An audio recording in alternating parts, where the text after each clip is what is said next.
Cadê o André? Oi. Oi. Tá me ouvindo, André? Sim, sim, perfeitamente.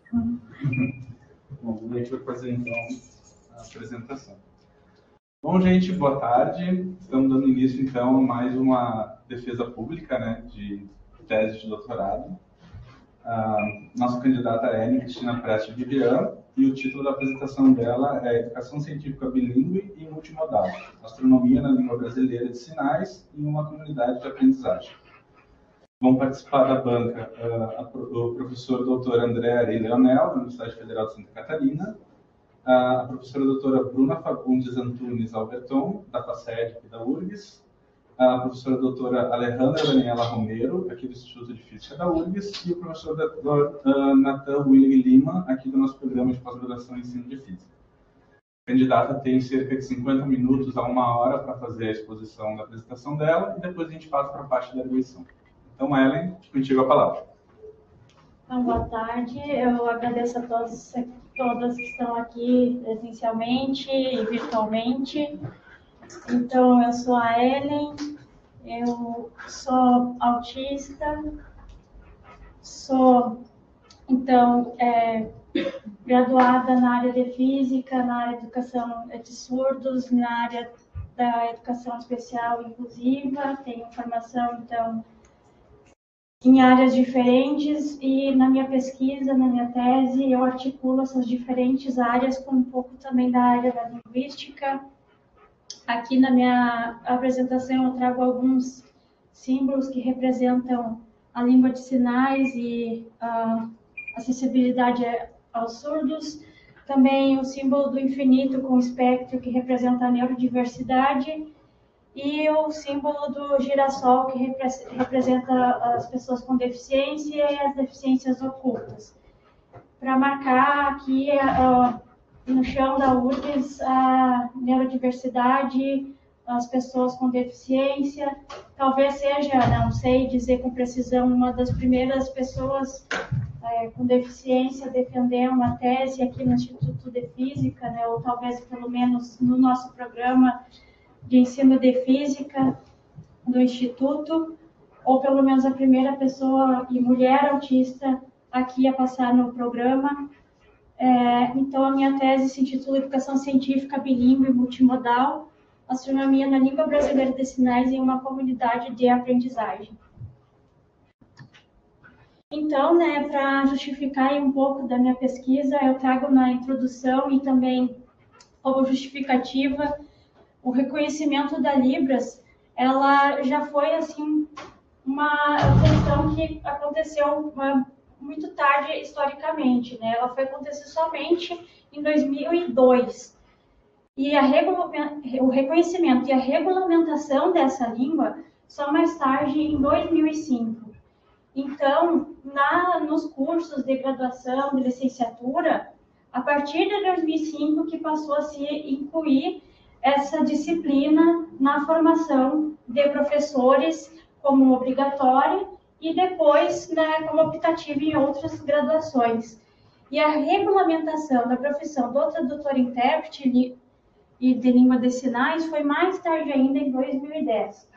E com isso a gente ainda tem muita barreira linguística de acessibilidade, principalmente nas escolas, que é justamente o local onde ocorre a educação, né, que é o processo de formação das pessoas, na formação inicial, onde se deveria priorizar o acesso à informação. E, bem recente, né, uma lei aí de 2021 veio para alterar a LDB de 1996 para instituir a educação bilíngue, que não é uma novidade, ela já é falada há um bom tempo, aí, há mais de década, como modalidade de ensino, né? E o que é essa educação bilíngue? Né? A educação bilíngue, ela deve acontecer em dois contextos, em dois espaços. Ela deve acontecer nas escolas regulares, que também são chamadas de escolas inclusivas. Não é que toda escola não deva ser inclusiva, toda escola é inclusiva. Mas para diferenciar os termos, das escolas que antes eram ditas escolas especiais, agora elas são chamadas de escolas bilíngues, onde a maioria dos estudantes são surdos ou surdos com outras deficiências também.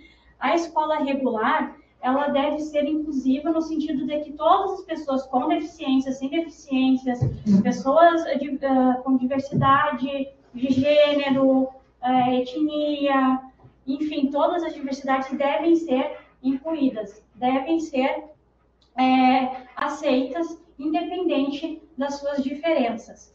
Mas nesses dois contextos há barreiras, né? Principalmente daí que é o foco dessa pesquisa e o que se percebeu de maior barreira educacional foi na educação científica. E aí, mais especificamente, na educação de surdos. E aí, dentro da educação científica, uma das áreas onde tem uma lacuna muito grande, muito maior, foi justamente na área da astronomia. Outras áreas da educação científica e até mesmo da física, já se tem dicionário, se tem projetos como o projeto Sinalizando a Física. Aqui da URGS tem um projeto que a própria professora Ladenir Carnop trabalha, e tem a produção de sinais, inclusive sinais científicos, mas ainda assim, na astronomia, faltam alguns sinais difundidos e divulgados. Não é que não há sinal nenhum, existem alguns sinais, não é que não existem sinais, mas a difusão, a divulgação deles ainda é um pouco, pouco difundida. E a astronomia, ela favorece a produção do conhecimento científico. E, além disso, ela favorece a aprendizagem justamente pelo contato visual. E aí entra o fator assim, fundamental e o elo da astronomia para se aproximar com a aprendizagem dos surdos, que é justamente o visual. O visual ele é um fator fundamental à cultura surda, porque a aprendizagem do surdo é fundamentalmente visual. Não a única forma, né? Mais adiante vai ser abordado, mas fundamentalmente visual. Então, o objetivo da minha tese é justamente investigar como se constitui domínio e apropriação de novos sinais linguísticos de astronomia em uma comunidade de aprendizagem, considerando a modelagem de um contexto bilíngue e a produção de significados científicos por meio de uma abordagem multimodal visual. E aí a gente vai agora ver o que são esses conceitos que eu trago no meu objetivo da minha tese, né?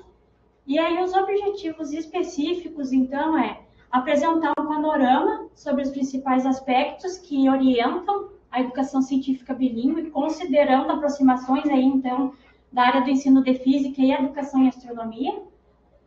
Relatar como esses recursos semióticos multimodais são retoricamente orquestrados na ação docente durante a modelagem no contexto bilíngue e na produção dos significados científicos de astronomia.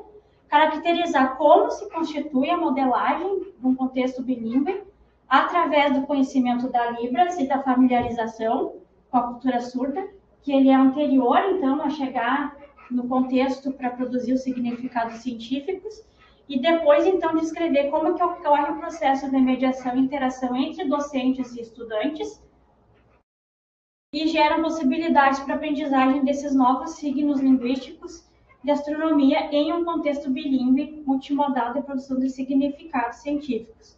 E demonstrar como que a estudante surda e os estudantes ouvintes dominam, se apropriam ou resistem aos novos signos linguísticos de astronomia através desses eventos multimodais e bilíngues que foram proporcionados.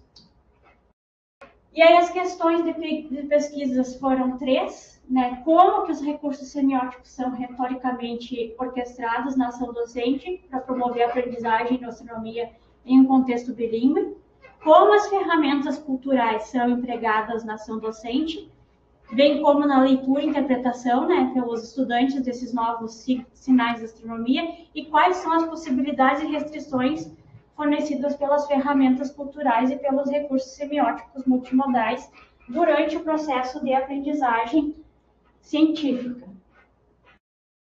E aí, então, a primeira etapa da minha pesquisa foi fazer então esse panorama, trazer esse panorama e apresentar os principais aspectos aí que norteiam a educação científica de surdos, né, na área do ensino de física e da educação em astronomia, que é a primeira parte. Com isso, eu fiz um levantamento nas revistas da área da educação de surdos, do ensino de física e de astronomia. Da área da educação de surdos, eu procurei, eu encontrei 2 revistas, mas nenhuma delas tinha trabalhos de física ou de astronomia. As de ensino de ciências e de física, eu filtrei as que eram a 1 e a 2, para não também ter uma margem muito grande de periódicos. E com isso, eu encontrei apenas 18 trabalhos, usando os descritores ali, surdo, surda, cultura surda, surdez, Libras, língua de sinais e afins, para eu conseguir o máximo de trabalhos que pudessem trazer alguma abordagem referente à educação de surdos. Eu eliminei só aqueles trabalhos assim que fossem muito relacionados à biologia, ou muito voltados à química, mas assim, desses aí foram poucos descartados, porque a maioria dos trabalhos que tinham nessas revistas mais do ensino de ciências ou educação científica eram justamente da área da física. E aí, as categorias que foram emergentes desse levantamento foram as barreiras linguísticas, porque as principais barreiras são justamente as linguísticas, e isso já foi me mostrado desde lá das legislações e do referencial teórico sobre educação bilíngue, né? Então, para eu compreender e entender como superar essas barreiras, eu também observei nesses trabalhos quais eram as estratégias que os autores apresentavam, então, para superar essas barreiras linguísticas, porque não adianta muito só apontar problemas, mas não trazer algumas soluções ou possibilidade de superar essas barreiras. Então, a outra categoria foi estratégias, práticas didáticas e recursos visuais, né, como ultrapassar essas barreiras. E principalmente recursos visuais. A maioria dos trabalhos que os autores e autoras apontaram envolviam recursos visuais. Então, corroborando aí com todos os pressupostos teóricos que os autores da surdez trazem, né? Como Scliar, Strobel, Quadros, Carnop, justamente reforçando o papel da visualidade na aprendizagem dos surdos e surdas, né? Então, né, as maiores barreiras e problemáticas estão na escola regular. Não é que nas escolas de educação bilíngue não tenham, mas é menos impactante. Porque geralmente os professores têm um conhecimento cultural da educação de surdos, da língua de sinais, a presença de intérpretes é mais marcante, a maioria dos estudantes é surda, então tem interação, tem uma comunicação mais fluida, mesmo que aqueles surdos venham de família ouvinte, lá na escola a língua circula, a língua natural do surdo circula. Já na escola regular, nem sempre. Não é que não ocorra, mas na maioria dos casos, e não é só eu que estou dizendo, as pesquisas mostraram isso, os trabalhos mostraram isso, é reduzido. E as principais estratégias que potencializam ali, então, e acessibilizam essas questões linguísticas e comunicação são os recursos visuais, com materiais concretos, com vídeos, com simulações. E a física tem esse potencial da experimentação. Se não tem experimentação, às vezes uma simulação consegue suprir alguma demanda. E a utilização de maquetes também é um recurso que favorece a manipulação. Às vezes, mesmo que não estando em escala, permite que os estudantes manipulem os objetos, passem a ver aquele objeto como uma entidade científica de observação e estudo. E os autores perceberam uma evolução na aprendizagem e na motivação para aprender física. Tá? Isso tudo naqueles 18 trabalhos e corroborando aí com esses autores da educação de surdos, que também trazem essa questão da visualidade, né? Então, Outras barreiras aí que apareceram é que, principalmente na escola regular, tem uma confusão nos papéis entre docentes e intérpretes. Muitas vezes o intérprete se sobrecarrega, assume o papel de ensinar aquela criança surda, aquele adolescente surdo, e o professor se afasta do estudante surdo. Muitas vezes porque ele não sabe a língua, não sabe a cultura e tem receios de se aproximar. Como tem o intérprete, ele pode sentir que não é necessário porque o intérprete vai suprir.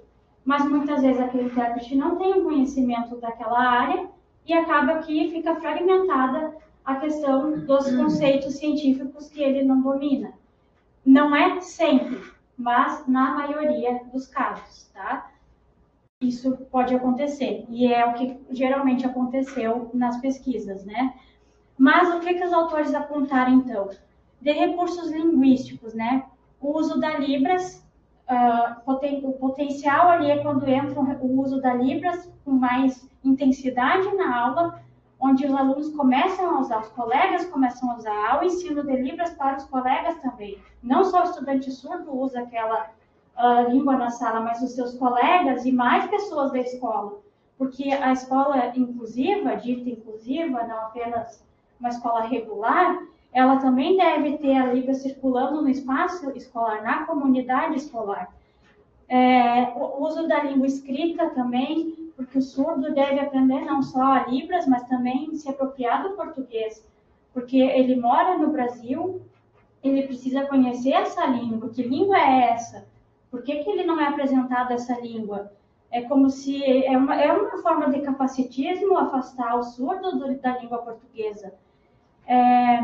Datilologia também ajuda na ausência de um sinal, não é a melhor forma, mas se não há um sinal, apresenta para ele, então, em forma de datilologia. É melhor do que não apresentar nada. O linguístico, eu botei desenho como linguístico, porque às vezes pedir para o surdo desenhar é a forma que ele tem de mostrar o que ele entendeu. Então, eu usei aqui o desenho como um recurso linguístico nesse sentido, tá? Não que ele seja uma escrita, mas às vezes o surdo faz um desenho que traz muito mais significados do que se pedisse para ele tentar escrever se ele ainda não tem o domínio da língua escrita, tá? Nesse sentido. As tecnologias, vídeos, fotos, imagens, usar computador, softwares, na astronomia mesmo tem um Stellarium, que foi um recurso que infelizmente eu não pude explorar. Instrumentais concretos, tem experimentos, fazer jogos, maquete, pedir para os estudantes fazer protótipos de alguns materiais também é potencial. E aí meu referencial teórico-metodológico foi justamente uma articulação que abordasse o contexto cultural, o contexto dos diferentes recursos visuais, e aí entra a multimodalidade, com a educação bilíngue, que é a nossa base para sustentar a educação de surdos, né? E aí eu trago, então, teóricos e teóricas da abordagem semiótica social multimodal, que pega e abrange uma área da linguística com a perspectiva sociocultural, de Vygotsky, Burt, que são os mais conhecidos nessa área, e a educação bilíngue, que um dos principais, mas não é o único, né, é Scliar, que fala bastante dessa modalidade, então, educacional. Então, a multimodalidade, ela investiga justamente como os signos são moldados através da orquestra dos diferentes recursos semióticos. E durante o processo de aprendizagem, esses recursos semióticos, eles vêm justamente para modelar os significados através de diferentes funções retóricas que têm o objetivo de ensinar a linguagem científica. É uma forma mais genérica de falar, né? É uma forma de convencer ao uso da linguagem científica dos estudantes e fazer com que eles passem a usar essa linguagem. E aí é central a multimodalidade, o papel do signo. Então, os recursos semióticos, eles vêm aí para fazer a modelagem dos significados, para que se tenha o uso e talvez se chegar a uma fluência da linguagem científica. Lógico que no ensino fundamental é difícil que a gente espere que os estudantes venham a ter uma fluência da linguagem científica, mas o objetivo é esse mesmo, eles estão no ensino fundamental, então são os primeiros passos para que eles tenham primeiros contatos com a linguagem científica. Então, na abordagem multimodal, o signo é central, assim como na perspectiva sociocultural.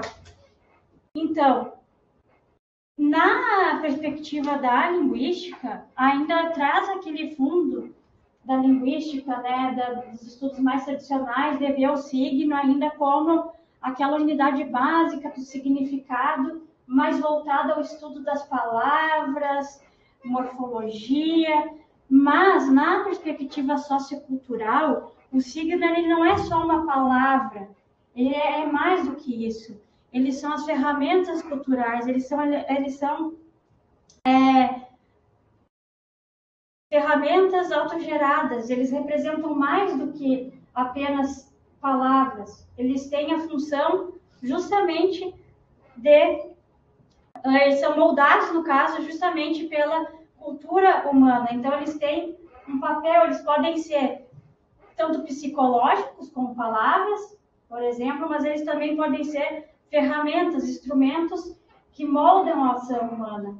Então, eles são mais do que apenas palavras, eles trazem um sentido, um significado maior do que isso. Então, para a perspectiva sociocultural e a abordagem multimodal não são a mesma coisa, tem um sentido mais profundo, mas não quer dizer que elas não podem se aproximar.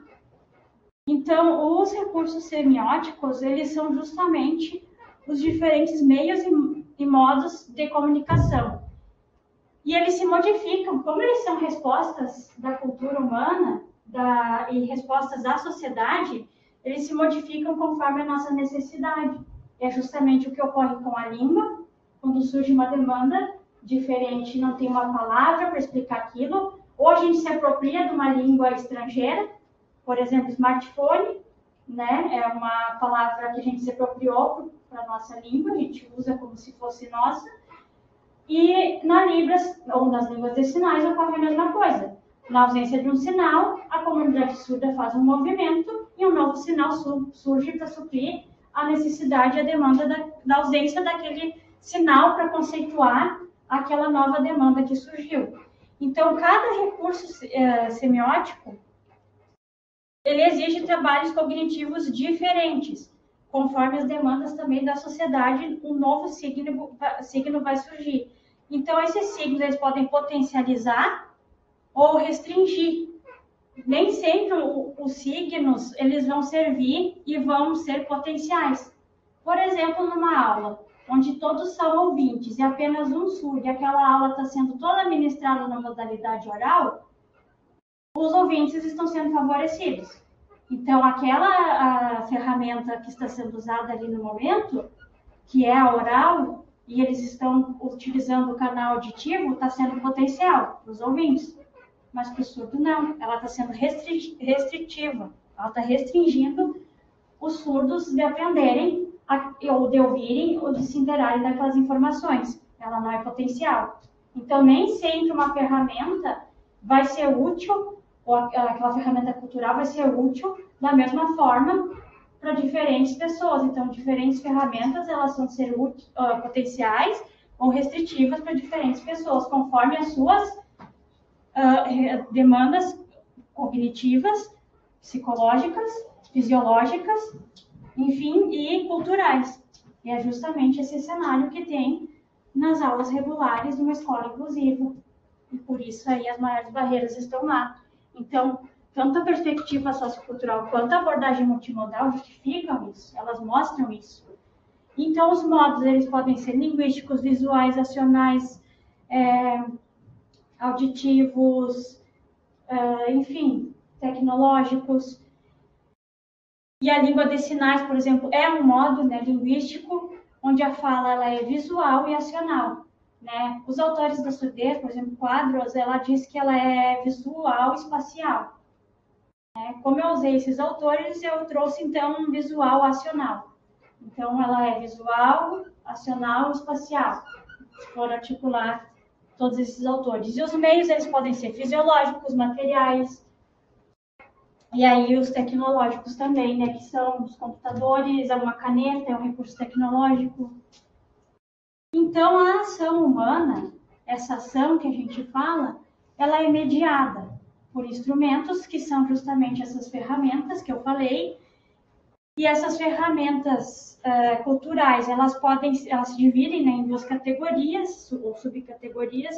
Elas são ferramentas técnicas ou ferramentas psicológicas, tá? As técnicas são aquelas que a gente cria para mediar a nossa ação com o meio, com o ambiente. Já as ferramentas psicológicas, aí entram os signos, a palavra, a própria linguagem que a gente utiliza para orientar a ação do próximo, para se comunicar com o próximo.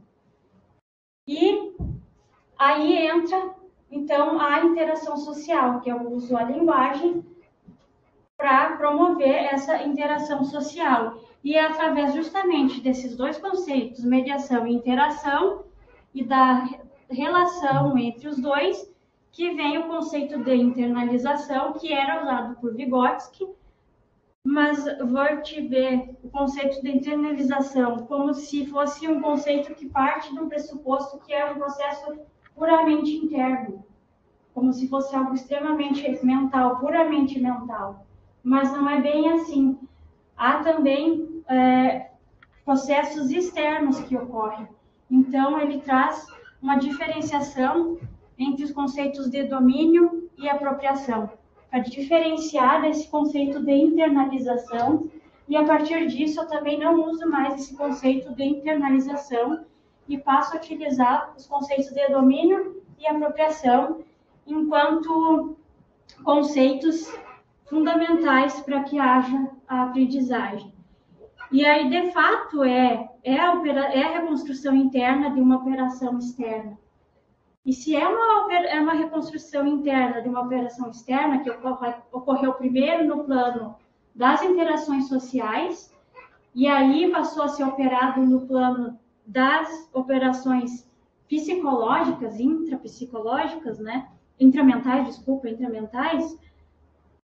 eu tenho uma ação transformadora de signos. E aí eu chamei esse processo de aprendizagem. E com isso, eu articulei todos esses conceitos para criar uma forma didática para representar aí o meu quadro teórico-metodológico através de uma representação com um triângulo. Esse triângulo ele surgiu de uma analogia que eu fiz com a matemática, né, que ela traz que o triângulo é a forma geométrica mais consistente e a partir de 3 pontos a gente já consegue formar uma base resistente, né?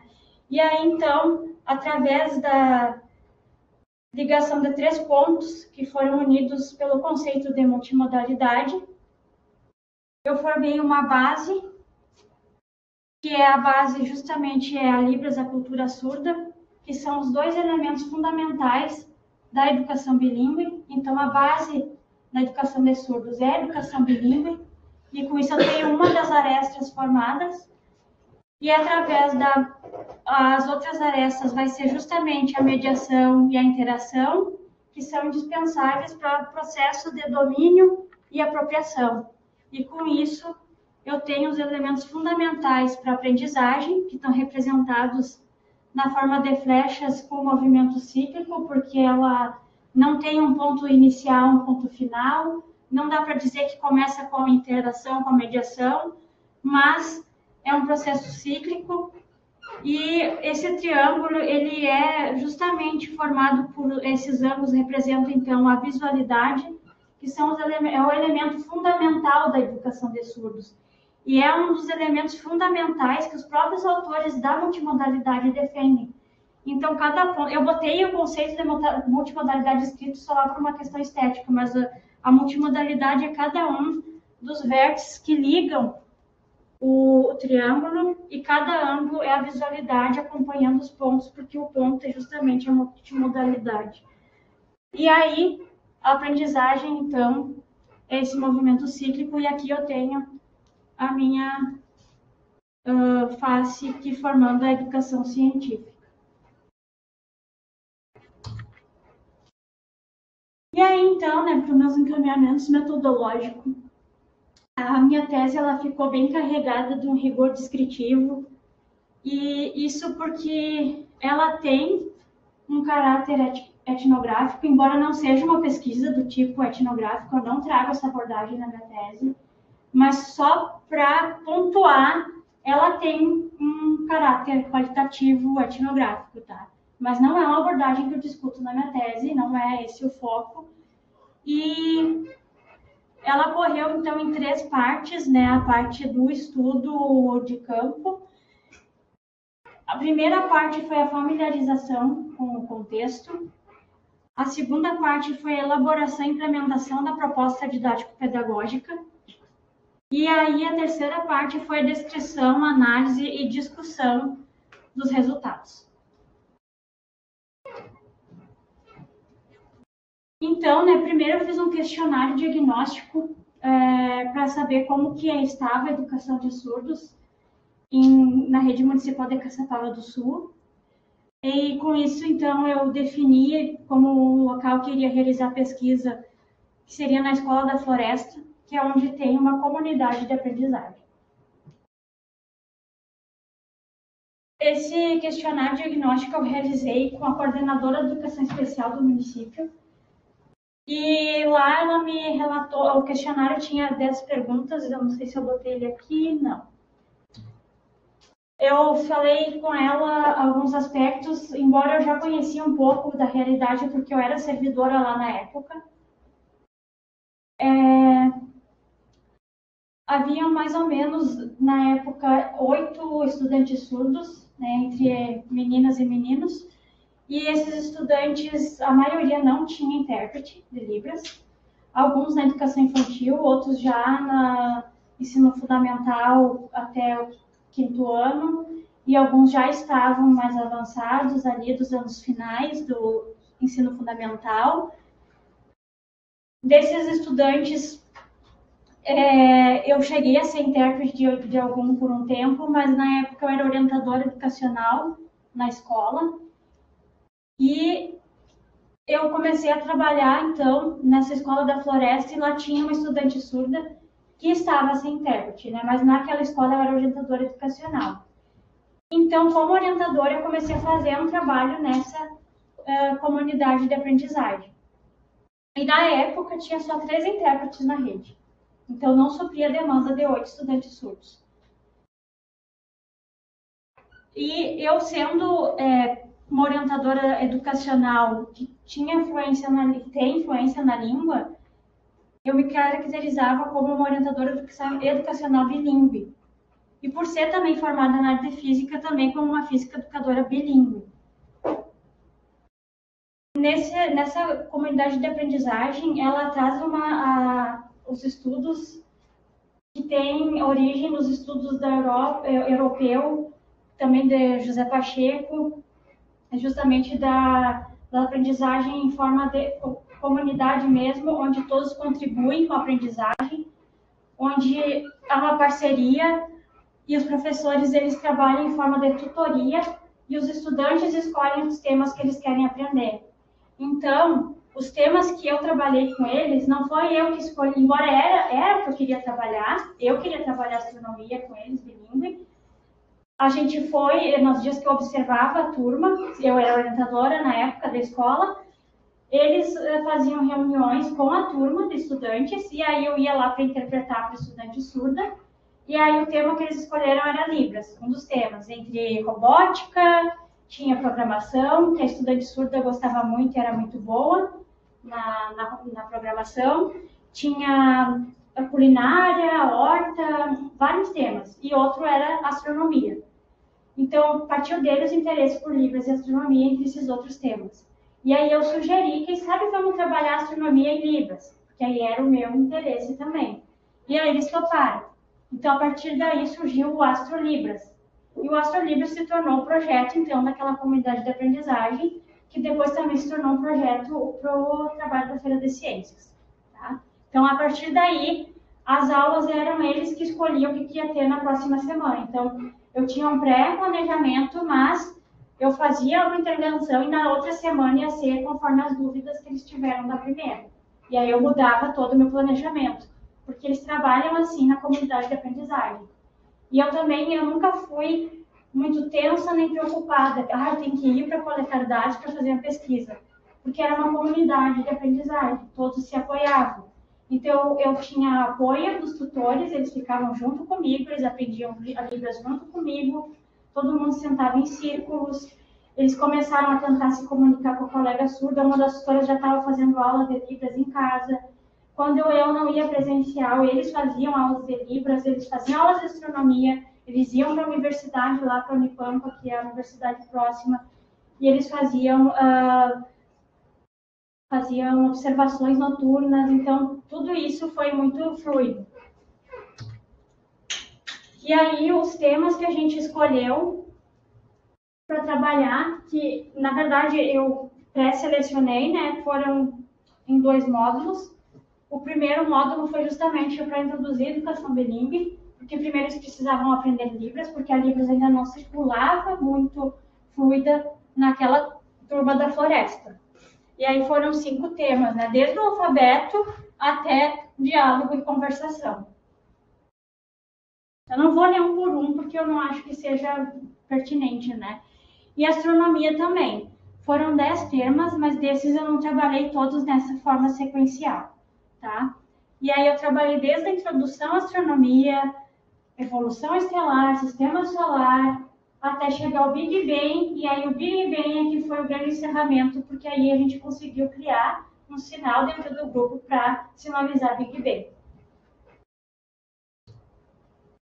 E aí também eu já tinha construído antes um jogo de charadas de astronomia, com sinais, esses sinais eu fui construído com outro grupo de estudantes surdos quando eu trabalhei no meu mestrado, a criação de sinais para sinalizar os conceitos de astronomia. Na pesquisa do mestrado, eu trabalhei somente a criação dos sinais. Alguns sinais já estão no dicionário, tá? E alguns outros foram construídos, como o de buraco negro, fusão. E aquele foi um jogo, então, de charadas construído na tese para trabalhar com o grupo. Então, a primeira etapa, né, foi a familiarização e a construção da proposta. Depois foi a escolha ali do tema.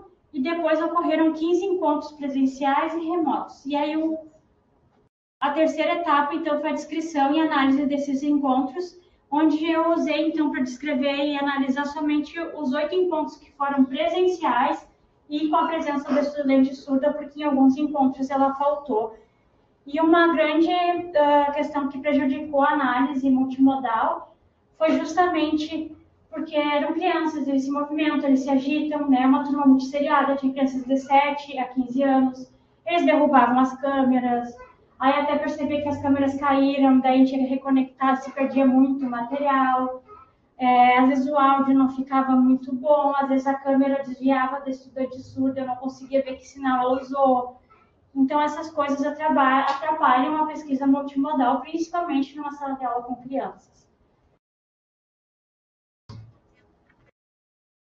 Então, partindo da minha triangulação, eu trago esse triângulo para sustentar toda a minha análise. E aí surgem 2 categorias, que são justamente as arestas do meu triângulo, que é a modelagem de contexto bilíngue e a produção de significados científicos. A primeira categoria, ela se subdivide em Libras e familiarização com a cultura surda, que é a base do meu triângulo da educação bilíngue, e a produção de significados, ela se subdivide justamente nas outras 2 arestas, que é mediação, interação, domínio e apropriação. E aí o objetivo, então, das minhas 2 categorias de análise é relatar como esses recursos semióticos multimodais são retoricamente orquestrados na ação docente durante a modelagem de um contexto bilíngue e a produção de significados científicos. E aí, a primeira categoria, então, eu tenho o objetivo de caracterizar como a modelagem no contexto bilíngue, como ocorre, né, através do conhecimento da Libras e a familiarização com a cultura surda. E aí, já no começo, a tutora faz uma fala chamando a atenção para a questão da inclusão da estudante surda. E fica bem nítido na fala dela justamente o que eu chamei a atenção no início. Que a Libras não circulava na sala e a estudante surda ainda estava em processo de inclusão na turma. Porque ela diz, eu vou falar, né? Ela chama atenção. A maioria dos projetos da estudante surda, ela falou o nome, tá? Eu substituí por estudante surda para manter o anonimato. Ela não participa, ela não consegue entender o que a gente está fazendo. Esse é o único projeto que a Ellen vai estar aqui para ajudar, para fazer. Então, ela chama atenção justamente para isso. Porque eu, sendo orientadora, eu só podia participar nesse projeto que eu estava sendo a pessoa que organizou. E ela ainda estava sem intérprete de Libras. O município ainda não tinha contratado uma pessoa para fazer a tradução e interpretação das aulas para ela. E aí, então, na primeira categoria, né, o primeiro item, então, foi conhecendo a Libras. E a primeira bloco começou com a datilologia, configuração de mãos. Eu comecei ali nos primeiros passos mesmo, ensinando o alfabeto, porque nem isso eles tinham conhecimento total. Alguns já, outros não. E eu sempre usava, então, recursos visuais. O recurso visual esteve presente do início ao fim, que eram os ângulos ali relacionados com a multimodalidade do meu triângulo. E aí, a primeira coisa que eu chamei a atenção quando eu levei o alfabeto é, esse alfabeto aqui, ele está em Libras, mas ele é para ouvintes. Por quê? A letra A eu estou associando com abelha, mas a abelha é do nosso vocabulário. Abelha. Mas como eu ensino para o surdo, o A, e relaciono com o quê? Com a configuração de mão. E eu chamei a atenção para o sinal de saudade, usando a configuração de mão em em A. Por quê? O A e a saudade começam com a mesma configuração de mão, em A. Mas a palavra saudade começa com a letra S e mostrei a configuração de mão diferente.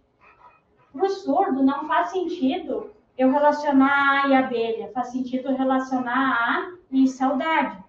E aí eles começaram a perceber que havia uma questão cultural diferente. Porque para o surdo, o visual fazia sentido.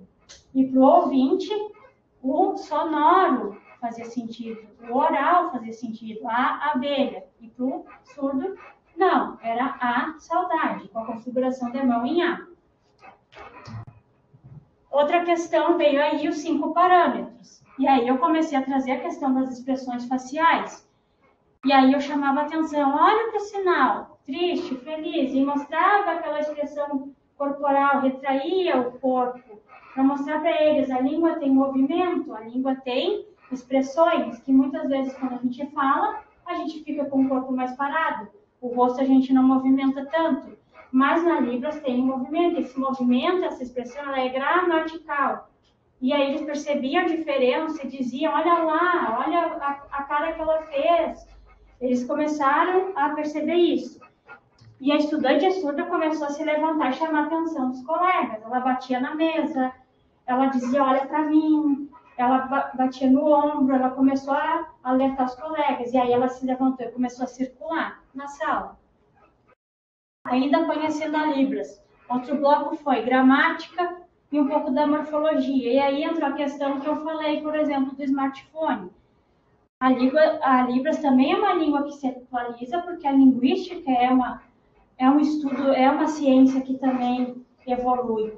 Então, começa a surgir uma demanda linguística diferente, um novo sinal vai surgir. Assim como no português surgem novas palavras, né? Agora a gente está vivendo uma nova transformação também nos pronomes, com as questões de gênero, novos pronomes estão surgindo, e essa modificação ela vai acontecer, porque a sociedade está demandando essa informação, e essa informação ela tem que ser suprida. E aí, por exemplo, o telefone, a gente fazia assim. Agora, as crianças surdas começam a fazer assim, por exemplo, né? Que é de mexer na tela do celular ou no tablet, eles também fazem assim, porque agora eles não conhecem esse telefone em Y no ouvido.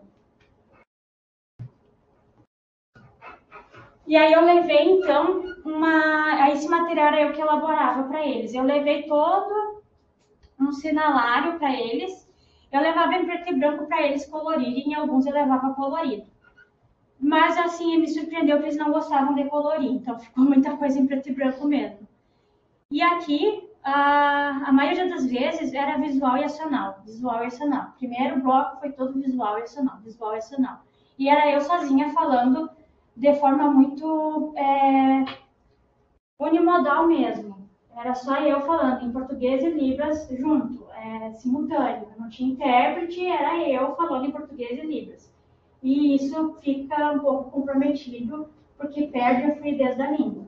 É muito difícil para a pessoa ouvinte falar nas duas línguas simultânea, e com as crianças ainda te chamando, te puxando, às vezes vem um segura o teu braço, então corrompe um pouco a questão da produção aí dos significados. Mas eu tive sorte de ter intérprete um dia numa aula. E aqui a orquestra, então, que eu consegui essa imagem maravilhosa que eles não derrubaram a câmera. Eles colaram todo o sinalário no mural, e esse mural estava sempre na sala, porque aí quando eles esqueciam o sinal, eles iam no mural olhar para ir lá falar com a colega. Então, esse mural virou algo sagrado da sala deles. Eles tinham muito isso de levar para a sala e colar tudo na sala. A sala era como se fosse um laboratório. Então, a função retórica aqui foi estabelecer a comunicação em libras. Essa foi a função retórica de todo esse primeiro bloco.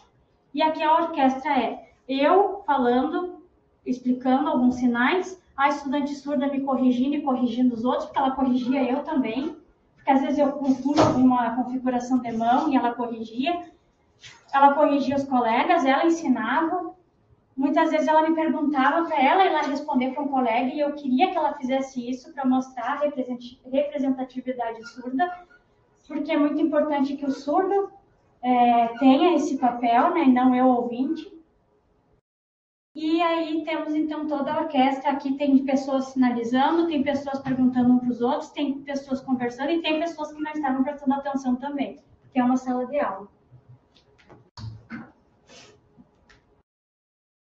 E aí depois também foi para familiarização com a cultura surda, que aí eu comecei a entrar numa parte mais difícil, que é a questão dos verbos e classificadores, porque aí tem que ter um conhecimento maior da cultura surda, que é entender como é que funciona a movimentação do corpo quando a gente tem que introduzir movimento e relacionar os verbos. E aí eu trouxe o exemplo do ajudar e avisar.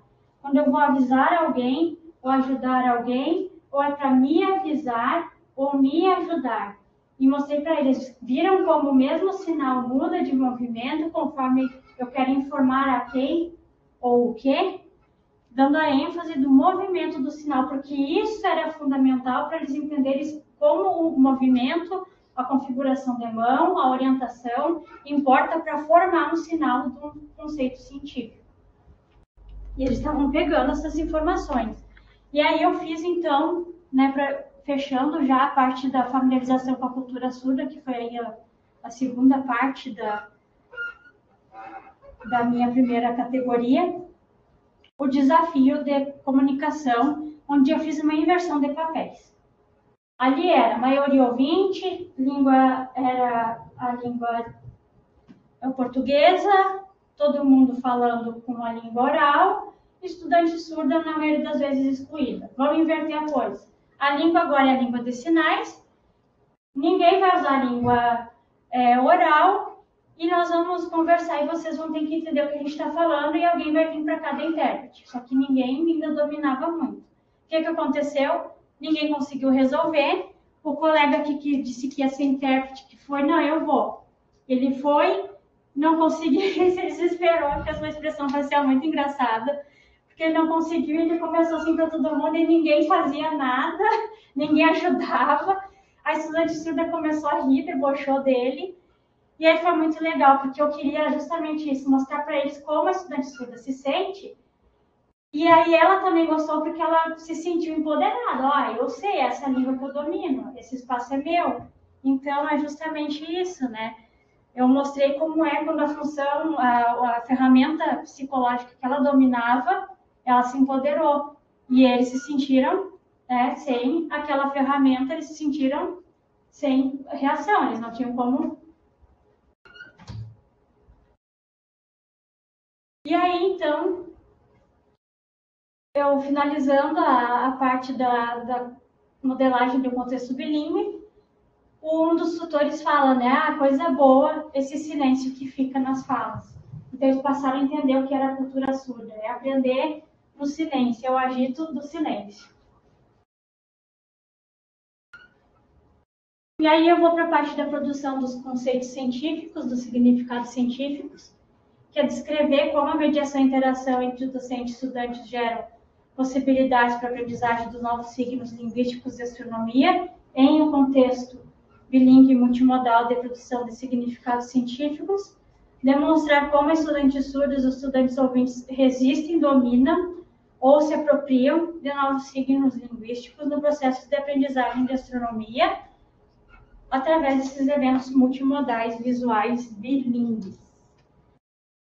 E aí a gente começa, então, né, primeira parte, que é a mediação e interação. A orquestra, né, começou justamente aí transitando entre os recursos linguísticos escritos, onde eu entreguei esse material visual com fotos e fichas escritas. Aqui, nessa intervenção, eles já tinham estudado medidas com os tutores e eles já tinham estudado também um pouco de escalas com os tutores. Então, foi tipo uma revisão. Vamos ver os planetas, algumas coisas do sistema solar e as fichas para marcar aí o que era cada informação, para eles fazerem uma revisão. E aí a gente sinalizou algumas coisas, porque eles não tinham visto os sinais. E aí, essas figuras, elas passaram por um processo de modelagem, onde os estudantes passaram a ver elas não apenas como papéis que eles recortaram e colaram, mas como entidades científicas que eles tinham que observar o que aquela figura informava, encontrar a informação no papel e colar junto com a imagem. Aqui eu já tinha intérprete de Libras, e foi quando a gente foi, então, estudar mais a fundo o sistema solar. E aí, o processo da orquestra envolveu aí outro modo, que foi o instrumental, com os protótipos de isopor que eles já tinham confeccionado. Então, além de decidirem o que eu ia fazer na próxima aula, eles já se preparavam também. Eles que fizeram, não fui eu. E eu nem falei que era para fazer, porque eles são um sistema de comunidade de aprendizagem muito bem organizado. Eles se preparavam para a aula. E aqui a modelagem saiu daquele modelo unidimensional, onde só eu falava, interpretava, falava em duas línguas, e foi para eu falando em língua oral e a intérprete fazendo a interpretação em Libras. E com o modelo dos protótipos, eu saí no processo de modelagem do bidimensional da folha e fui para o tridimensional com os protótipos de isopor, que eles construíram. E aí aqui eu me antecipei e já expliquei. E aí, depois que eu fiz esse processo da explicação do sistema solar, eu parti para a explicação do Sol e das estrelas. Com isso, o menino, aquele que tinha se candidatado a intérprete, que não deu certo naquele desafio, ele se candidatou a Sol. Mas aí ele já sabia sinalizar algumas coisas. E aí ele disse que ele ia ser o Sol para começar o início da aula sobre o Sol. E eu disse, então tá, vem cá, tu vai ser o Sol. E ele disse que ele ia se apresentar como Sol. Aí ele chegou ali e começou a sinalizar. Ele fez uma chuquinha no cabelo. Por acaso ele era ruivo e estava de jaqueta amarela. Começou a falar, eu sou o Sol, fico no centro do sistema solar com muitos planetas. E ele sinalizou isso usando o sinal de Sol, que eu já tinha mostrado, usando o sinal de muitos e o sinal de planetas, tá? Ele usou o sinal de muitos, ele não sabia como representar aí muitos planetas sem usar o sinal de muitos. E a orquestra, então, envolveu o instrumental, acional, visual, mas a modelagem daí saiu daquele instrumental com os protótipos e foi para o menino. Então, a modelagem aí envolveu o processo de transitado tridimensional com os protótipos de isopor, passando por um processo retórico de modelagem, no caso, onde o menino assumiu um papel de entidade científica. Ele deixou de ser um menino, porque ali ele passou a representar o Sol, por um processo de modelagem. E aí, ainda sobre, né, o Sol e as estrelas, aqui a gente já introduziu outro recurso semiótico, que foi o modo tecnológico, onde introduziu uma simulação do processo de evolução estelar. E aí eu transitei do menino, eu peguei de novo um protótipo de isopor, estava o linguístico com a intérprete, comigo falando, com a intérprete sinalizando, e depois passei a simulação. E aqui a gente tem uma orquestra inteira acontecendo para explicar o processo de evolução, expansão, para conseguir chegar, então, na explicação das estrelas e buracos negros. E aí eu consegui chegar, através dessa orquestra, envolvendo o acional, o visual acional e o tecnológico, a explicação de nebulosas, onde eu transitei também utilizando os sinais, utilizando a simulação. Eu passei com uma foto no meio dos estudantes e expliquei o que era uma nebulosa, para depois eu conseguir explicar o que era fusão, buraco negro, junto com a intérprete que caminhava junto comigo pela sala também. E aí, ali com a intérprete, eu finalizei explicando o sinal, então, da evolução estelar até chegar à formação dos buracos negros. Sempre junto de uma imagem, junto com a intérprete, nesse dia que eu tive a intérprete. A gente caminhava junto, imagem, intérprete, simulação e intérprete, ou eu, no caso, junto, né? Ou os protótipos, eu e a intérprete. Tudo junto. E essa foi aqui um dos últimos encontros, onde eu fiz uma revisão geral. Na revisão, antes de chegar para o estudo do Big Bang, eu levei um material impresso. Eu trazia todo um fluxograma do que a gente tinha estudado. Essas imagens quase todas eram do site da NASA. Eu não tinha intérprete, voltei para aquele bimodal, onde eu falo em Libras e português simultaneamente. Comprometeu um pouco da fala, mas eu tive a ajuda da tutora, que estava também sempre do meu lado. Daí ela fazia o papel de andar comigo, carregando a imagem ou carregando a simulação no computador ou a foto.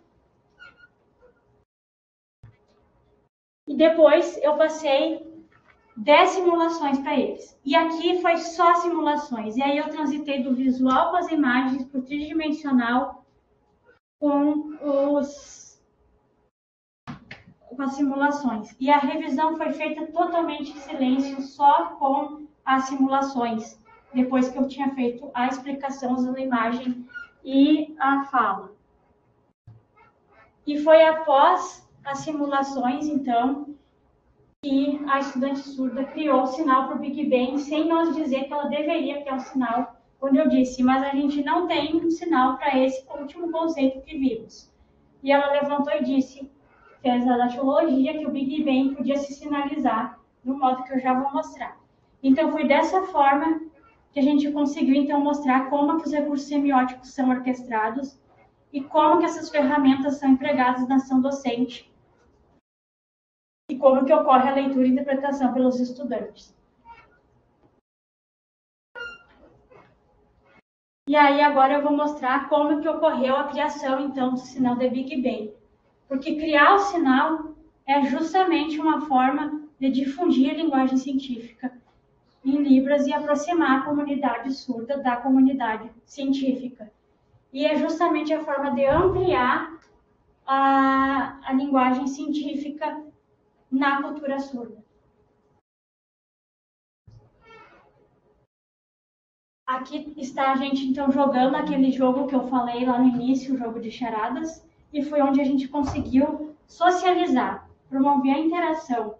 Então, o jogo foi um instrumento multimodal, onde todos os recursos estavam trabalhando junto. o escrito, o oral, porque eles tinham que conversar, comunicar, o sinalizado, porque eles tinham estudante surda que orientou o jogo todo, e o visual estava ali também, e eles tinham as charadas que eles tinham que decifrar. Aí eles se dividiram automaticamente, aqueles que dominavam a leitura, os que dominavam os sinais e os que dominavam melhor as imagens.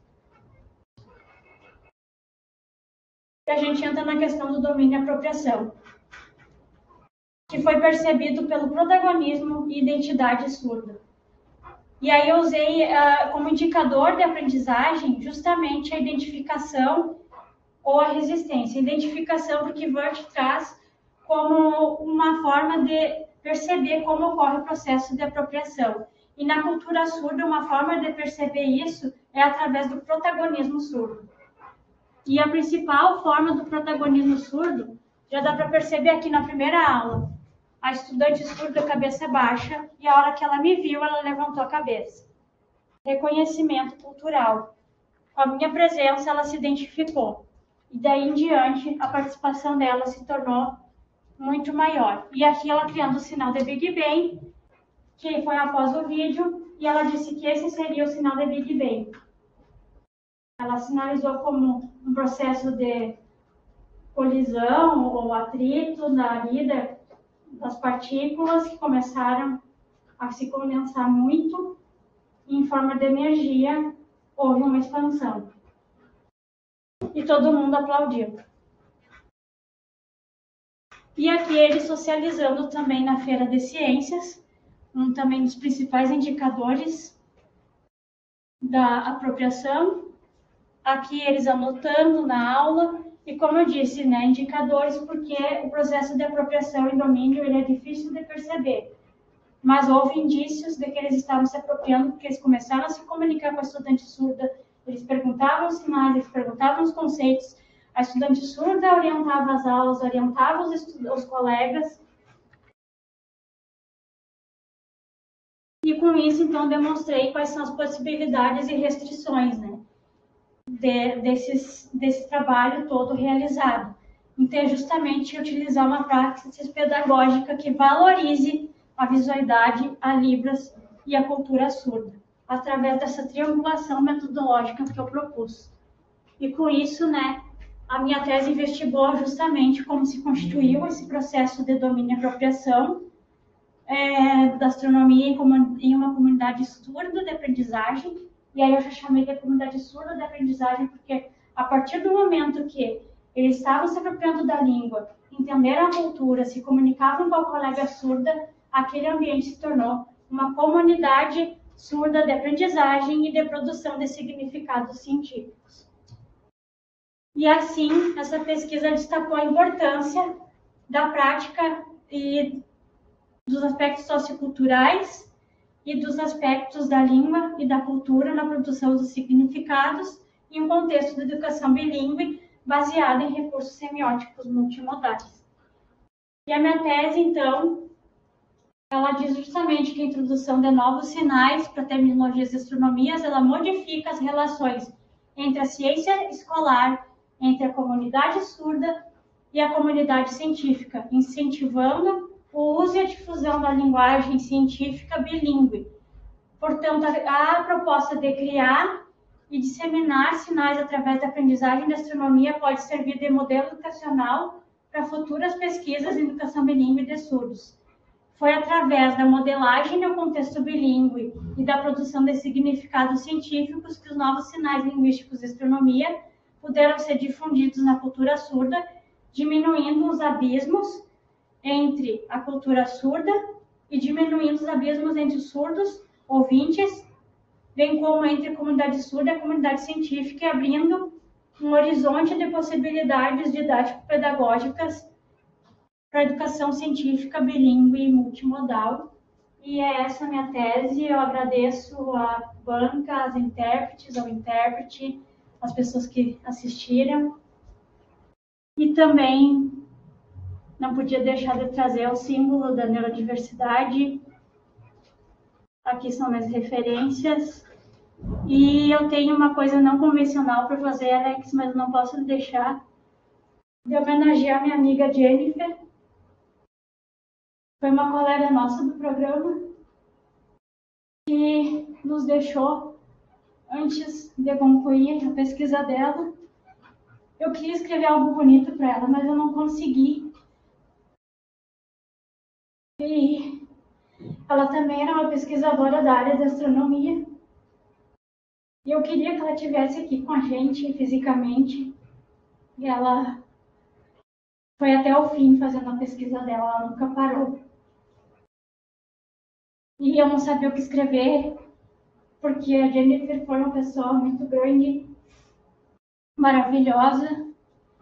E aí eu me lembrei de uma coisa que quando criança eu acreditava muito que as pessoas viravam estrelinha, né? Quando elas partiam da Terra e elas brilhavam no céu. E aí mais tarde, eu sou ateísta, para quem não sabe, né? Mais tarde, eu estudando astronomia, uma frase do Carl Sagan que me marcou é que somos poeira das estrelas, né? E aí eu percebi que a astronomia ensinou a gente que a gente é formado de partículas estelares e que um dia, né, o Sol vai evoluir, ele vai expandir, então nós vamos voltar a ser partícula estelar, então a gente vai sim voltar a brilhar no interior de uma estrela, nesse processo eterno da evolução das estrelas. E aí, então, é isso que nos liga enquanto átomos e pessoas. Então, de algum modo, não sei o motivo, a gente se conheceu e eu sou muito grata por isso. Foi difícil concluir essa etapa, sabendo que ela não pôde concluir também, mas eu sei que ela nunca desistiu e isso me deu força para continuar. E eu agradeço muito a tua presença aqui também. E obrigada por deixar homenagear ela. Ela foi uma das primeiras colegas que falou comigo no programa. E ela sempre teve esse sorriso incrível. Então, eu tenho muita gratidão por ter conhecido ela e as demais colegas que me deram força para continuar. Então, muito obrigada. E obrigada, Alex, também. É isso.